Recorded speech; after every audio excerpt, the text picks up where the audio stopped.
आज हम लोग एक ऐसे विषय को लेकर के सर से बात कर रहे हैं जो सिविल सेवा की तैयारी करने वाले हर विद्यार्थियों के लिए एक प्रश्न होता है। पिछले 18 वर्षों से दिल्ली के मुखर्जी नगर और देश के विभिन्न भागों में विद्यार्थियों को पढ़ाते हुए अक्सर क्लास में विद्यार्थी पूछते हैं कि सर हॉबी क्या रखना चाहिए। क्योंकि यूपीएससी में हॉबी को लेकर के या स्टेट सिविल सर्विसेज में हॉबी को लेकर के प्रश्न पूछे जाते हैं। और आज हमारे बीच में सीधे डॉक्टर बीएन मिश्रा सर हैं, जिनका एक बहुत लंबा प्रशासनिक अनुभव रहा है और प्रशासन के लिए सर मानक रहे हैं और प्रशासन को तय करने में सर ने बड़ी भूमिका निभाई है। तो मैं चाहूंगा कि सर से जाना जाए कि सर हॉबी का क्या मतलब है, और जब यूपीएससी में हॉबी से जुड़े हुए प्रश्न पूछे जाते हैं तो एक स्टूडेंट से क्या जानने की कोशिश की जाती है और विद्यार्थी को हॉबी वाले विषय पे कैसे तैयार होना चाहिए, क्या ध्यान रखना चाहिए, कैसी हॉबी रखनी चाहिए, कैसी हॉबी नहीं रखनी चाहिए। सर आपका एक एक्सपर्ट जो है सुझाव चाहते हैं ताकि विद्यार्थियों को सिविल सेवा में अपना मार्ग सुलभ लगे, आसान लगे और वो अपने लक्ष्य को प्राप्त कर सके। बहुत बढ़िया सवाल आपने किया। देखिए हॉबी क्या है? Hobby is nothing but bent of mind, कि आपका मस्तिष्क किधर झुका हुआ है। कितनी बेहतरीन बात। तो ये जो बेंट ऑफ माइंड तय कैसे होता है? जीवन की क्रियाओं से तय होता है। जैसे कोई कहे कि मेरी हॉबी है फुटबॉल खेलना, तो वो खेलों में जो रुचि है वो उसका बेंट ऑफ माइंड बता रहा है कि वो ऐसी क्रियाएं करता है कि जो जीवन में शक्ति और उत्साह का संचार होता है। खेल की जो हॉबी ये बता रही है कि आपका बेंट ऑफ माइंड क्या है। इसी तरीके से किसी का अगर हॉबी है, बोले कि मुझे तो खास तरीके की सब्जी जो है उसको खाने की हॉबी है, तो वो बता रही है कि आपको अपनी संतोष की चीजें जो है खोजने का बेंट ऑफ माइंड है। कोई कह रहा कि मुझे तैरने की हॉबी है, तो तैरने की हॉबी एक चुनौती लेने की बात है। कितनी तो बेहतरीन बात है। हॉबी, मतलब अगर आपको खाने की हॉबी है इसका मतलब आप अपने को संतुष्ट करना चाहते हैं, और तैरने की हॉबी है तो आप चुनौती लेना चाहते हैं। जी सर। तो hobby is to test the best of mind, कि आपका मस्तिष्क जो है किधर जो है झुका हुआ, क्या करना चाहता है। इसीलिए हॉबी के बाद भी पूछी जाती है। अंग्रेजी में इसको कहते हैं शौक। क्या शौक है आपका?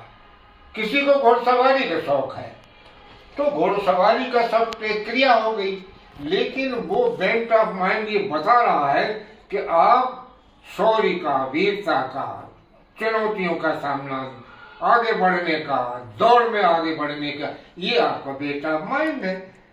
तो जैसा मैंने एक शब्द में कहा कि hobby is just to test the bent of mind. आपके दिमाग का झुकाव कहाँ है। लेकिन आप हॉबी को बनावटी नहीं कह सकते, कि अगर आप बनावटी कहेंगे तो पूछने वाला जान लेता कि ये बनावट से कह रहा है।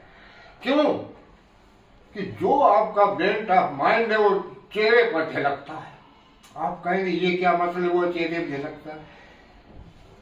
जब आप अपने शौक के, तो आपकी आत्मा उससे निकलती है। बोली जी मुझे शौक क्या, कबूतर पालने का शौक है, तो आपका पक्षियों के प्रति जो लगाव है वो एक राग को, एक प्रेम को प्रकट कर रहा है। बहुत अच्छी बात है, कोई बुरी बात नहीं, कबूतर पालना बहुत अच्छी बात। लेकिन कबूतर पालना हम नहीं जानना चाहते, हम जानना चाहते हैं कि आपके अंदर प्रेम का, सेवा का, संरक्षा करने का भाव है। कितनी गजब की बात। अर्थात हम कबूतर पालते हैं तो उसमें टेस्ट क्या किया जाता है? क्या आपको पर्यावरण से आपका जुड़ाव है, पक्षियों के प्रति आपका अनुराग है, तो ये प्रकृति के प्रति आपका अनुराग है, प्रकृति के प्रति आपका समर्पण है और आप प्रकृति को बचाना चाहते हैं, ये संदेश देखने की कोशिश होती है। जी सर।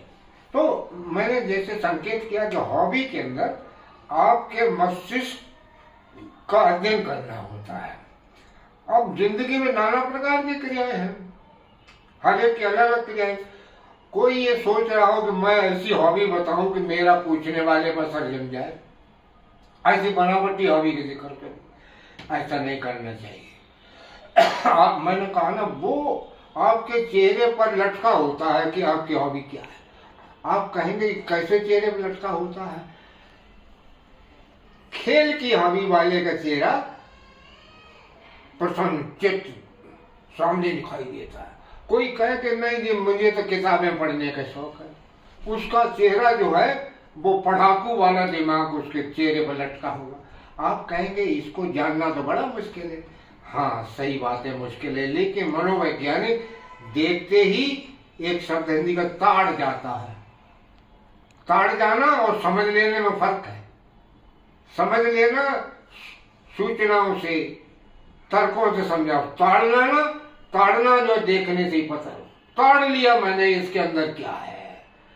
बोले कौआ मेरे पास आया, मैं जानता हूं ताड़ गया कौआ क्या चाहता। तो ताड़ना जो है वो आत्मा से परीक्षा होती है। कहते हैं कि महिलाएं इसमें ज्यादा चतुर होती हैं। ताड़ जाती, बोले मैं ये बात कर रहा, मैं समझ गई तू क्या चाहता है। ताड़ जाना। पुरुष भी होशियार हो सकते हैं, आदमी को देखते ही बोले बातें बना रहा, मैं ताड़ गया तू चाहता क्या है।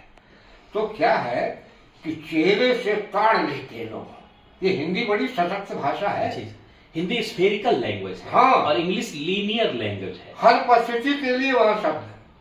तो जैसे मैंने कहा ताड़ लेना माने बगैर बोले, बगैर कुछ कहे सुने, बोले मैं समझ गया तू क्या चाहता है।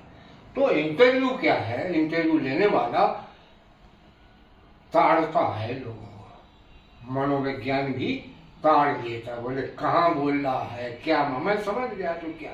अगर बनावटी बातें कर रहा है तो ताड़ जाएगा, झूठ बोल रहा है तो ताड़ जाएगा। तो हॉबी में देख रहे हैं, सर ने बताया कि क्या वास्तव में हॉबी में क्या टेस्ट किया जाता है। बहुत सारे विद्यार्थियों के लिए ये पहला अवसर होगा कि वो हॉबी को वास्तव में समझ पाए होंगे। सर को बहुत बहुत धन्यवाद।